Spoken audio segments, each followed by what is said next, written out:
बंदूकबाज आमदार गणपत गायकवाडला अटक केली आहे। शिवसेना नेत्यावर गणपत गायकवाडांनी गोळीबार केला होता। गणपत गायकवाडसह तिघांना अटक केली आहे। आमदार गायकवाडाचा गुंड स्टाईलनं पोलीस ठाण्यात हा गोळीबार होता।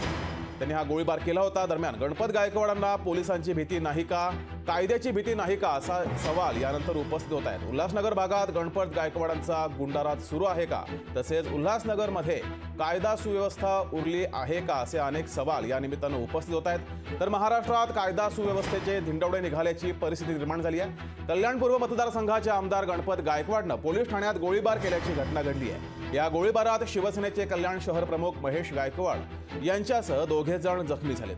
धक्कादायक बाब म्हणजे गणपत गायकवाडनं पोलीस ठाण्यात पोलीस निरीक्षकासमोरच हा गोळीबार केलाय। या गोळीबारात महेश गायकवाड यांना 2 गोळ्या लागल्यात। पोलीस ठाण्यात गोळीबार करण्यापर्यंत आमदाराची मजल कशी जाते, आमदाराला कायद्याची भीती नाही का असा सवाल या निमित्तानं विचारला जातोय।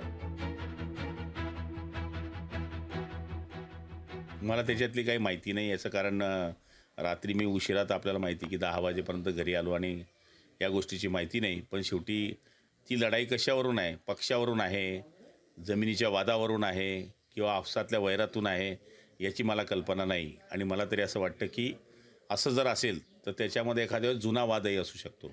शेवटी तो पोलिसांचा विषय आहे, पण माहिती घेतल्यानंतर मी त्याच्यावर प्रतिक्रिया देईल। लोकशाही मराठी ऐका, पहा, जागरूक रहा।